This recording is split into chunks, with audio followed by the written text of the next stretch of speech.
নারীরা কনফিডেন্স খুব পছন্দ করে। কনফিডেন্সের মধ্যে জাদু আছে। কোনো পুরুষ যখন কনফিডেন্স দেখায় তখন নারীরা তাকে খুব পছন্দ করে। এটা খুব তীব্র নিন্দা করছি, বিশ্রী, কুৎসিত। যত সেরা মেয়ে তত নষ্ট পুরুষের সাথে তাদের প্রেম হয়, বিয়ে হয়। বিশ্রী। এবং এই বিশ্রী জিনিসগুলো ফুটে উঠেছে সাদিয়া খান, সে নারী, সে কিন্তু অনেক কিছু ফুটিয়ে তুলেছে যে নারীদের মধ্যে বাউন্ডারি পছন্দ করে, অত্যাচার পছন্দ করে, শাসন পছন্দ করে। যখন একটা পুরুষ তার স্ত্রীকে বা তার গার্লফ্রেন্ডকে স্বাধীনতা দেয়, ঠিক আছে তুমি এটা করতে যাচ্ছ করো, এইটা নারী ভেতরে ভেতরে পছন্দ করে না। মুখে মুখে বলবে যে আমাকে স্বাধীনতা দেয় না, এটা করতে দেয় না, ওইটা করতে দেয় না। আসলে নারী ভেতরে ভেতরে ভাবে যে এই নোংরা কাজটা আমি করি, আমার স্বামী বাধা দেয়, আমার স্বামী দেওয়াল সৃষ্টি করেছে, একটা ওয়াল দিয়েছে, বাউন্ডারি দিয়েছে, সেটাই মনে মনে ভালো। যখনই একটা নারী বশ করে ফেলে একটা পুরুষকে, তার স্ত্রীকে, তার হাজবেন্ডকে বা তার বয়ফ্রেন্ডকে, তখন এই পুরুষটার ব্যাপারে তার ঘৃণা হয়, নোংরামি হয়, বিশ্রী ব্যাপার হয়। তার মানে ভেতরে ভেতরে নারী অনেক ক্ষেত্রেই চায় যে হ্যাঁ আমি রাত 2টার সময় আইসক্রিম খেতে চাইলাম, এটা স্বামী মেনে নিল, একবার দুইবার মেনে নিতেই পারে। কিন্তু যদি বারবার এই ঢোলের বাড়ি দিয়ে দেয়, কারণ আমি তো নাচনি বলি, আমি তো নাচ ছাড়া থাকতে পারি না, আমি ঢোলের বাড়িতে আমি নিশ্চুপ থাকতে পারি না, আমি নাচি, কিন্তু নাচটা খারাপ, এটা নারী বোঝে যে ঢোলের বাড়ি দিয়েছে, এখন আমি না নেচে থাকতে পারছি না, কিন্তু এটা ঠিক না।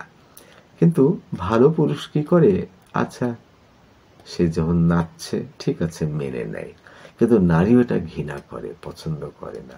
তার মানে নারী নোংরা কাজগুলো করে, ভাল লাগে, পছন্দ, মজা পায়, সেই জন্যে বারবার করতে চাই।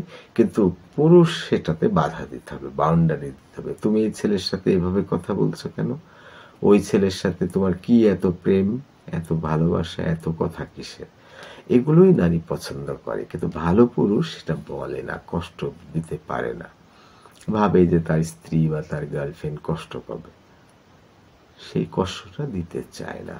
যৌন সঙ্গে নারীরা বেশি প্রেসার পছন্দ করে, মানে হিংস্রতা পছন্দ করে। তার মানে পুরুষ তাকে ফুটবলের মতো ব্যবহার করবে।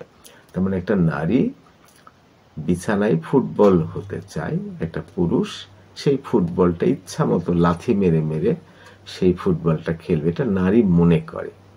কিন্তু একটা ভালো পুরুষ তো বুঝতে পারে না, ছি ছি ছি, ফুটবল মনে করে তাকে লাথি মারবো, এটা তো হয় না।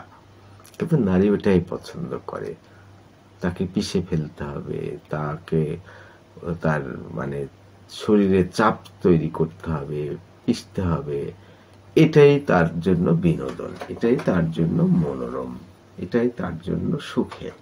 সেটার মাত্রা আছে, সেটার একটা ডেফিনিট মাত্রা আছে, একটা জটিল ক্যালকুলেশন আছে, ঠিক আছে। কিন্তু বেসিক্যালি নারীদের ব্যাপারটা তাই, এটা আল্লাহর সৃষ্টি, আল্লাহর রহস্য।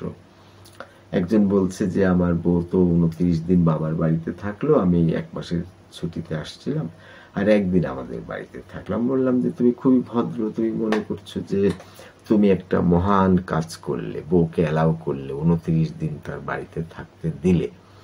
কিন্তু তোমার বউ যে এটা ঘৃণা করছে তুমি তো জানো না। নারীর মন, নারীর সাইকোলজি, নারীর যে মন, সেটা তুমি বোঝো না, ওইটাই নোংরা ভাবছে। যে কারণে ভালো ভালো পুরুষের সাথে তাদের বিয়ে তো পছন্দ করে না। বিয়ে যদি হয়েও যায়, সেই পুরুষ যদি ভালোভাবে তাকে ট্রিট করে, স্বাধীনতা দেয়, নারীর পছন্দ হবে না।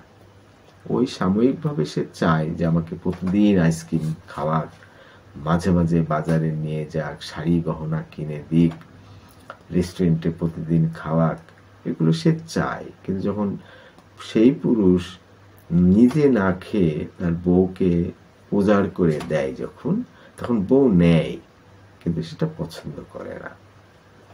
তা আমি ওই ছেলেকে বললাম যে দেখো, তোমার বউ তোমাকে ভালোবাসে না, ভালোবাসতো কিন্তু বাসে না। কেন?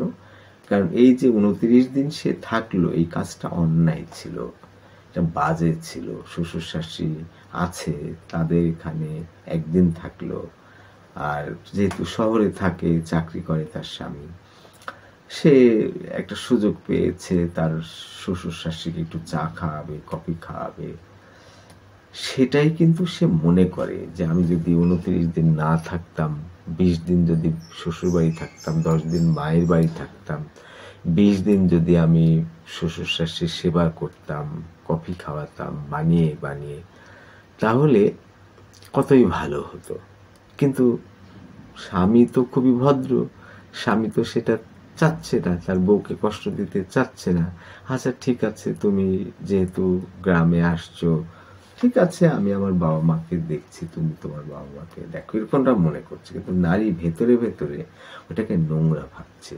এগুলো কিন্তু উঠে এসেছে, বিশেষ করে সাদিয়া খান, মনস্তত্ত্ববিদ, সাইকোলজিস্ট, বিখ্যাত ব্যক্তিত্ব, তার অসামান্য গবেষণা আছে, সেগুলো থেকেই সে উঠিয়ে তুলেছে। সে একটা ভিডিওতে বলছে যে আমি তো তাকে এটা করতে দিই, ওটা করতে দিই, সব কিছু করতে দিই, আমি তাকে কখনোই কষ্ট দিই না, যা চাই তাই করি, এটা করি সেটা করি, আমার বউ পছন্দ করে না আমাকে, আমাকে ডিভোর্স দিচ্ছে। যে এই তো হয়েছে, ওটা তো মনের কথা না। নারী অন্যায় করবে, নারী নোংরামি করবে, আর স্বামী সেটার শাস্তি দিবে না, তার বাউন্ডারি সেট করবে না, দেওয়াল দিবে না, তাকে বাধা দিবে না, এটাই নোংরা মনে করে। কারণ স্ত্রী তার স্বামীকে একটা প্রোটেক্টর হিসেবে ব্যবহার করে। তাহলে বউ যদি উল্টাপাল্টা কাজ করে বেড়ায়, আর স্বামী যদি সেটাকে প্রতিহত না করে, বাধা না দেয়, তখনই ভাবে এই আবার কে আমাকে প্রোটেকশন দিবে, আমি নষ্ট ভষ্ট কাজ করে বেড়াচ্ছি, আমার স্বামী আমাকে বাধা দেয় না, এই অন্যায়কে প্রশ্রয় দেয়, অন্যায়কে মেনে নেয়, তাহলে তো আমাকে প্রোটেকশন দিবে না। এবার কোন হাই ভ্যালু ম্যান হলো না? তবে নারী হাই ভ্যালু ম্যান চায়। যে সত্যিকার অর্থে হাই ভ্যালু ম্যান, তার আচরণগুলো দেখে তাদের আবার পছন্দ হয় না, স্বাধীনতা দিলে তাদের ভাল লাগে না। বরং বখাটে নষ্ট পুরুষ যখন তাদের স্বামী হয়, তারা সবকিছুতে বাধা দেয়। আসলে বাধা দেয় মানে নারী পছন্দ করে বলে ওরা বাধা দেয় না, ওরা মনে করে নারী আমার দাস, আমি সুখ করব, আমি শান্তি করব, আমি মজা করবো, আমার বউ কিসের, বউকে আমি খাওয়াই, বউকে আমি পড়াই, বউ যা খুশি তাই করবে, করতে দেবে না। তার মানে এই নষ্ট ভষ্ট পুরুষগুলো, স্বামীগুলো, এগুলো নারীদেরকে করতে দেয় না, মানে নিজের সুখের জন্য, নিজের শান্তির জন্য। আর নারীরা আবার ওকেই পছন্দ করে, বিশ্রী, কুৎসিত, বিভৎস। ধন্যবাদ।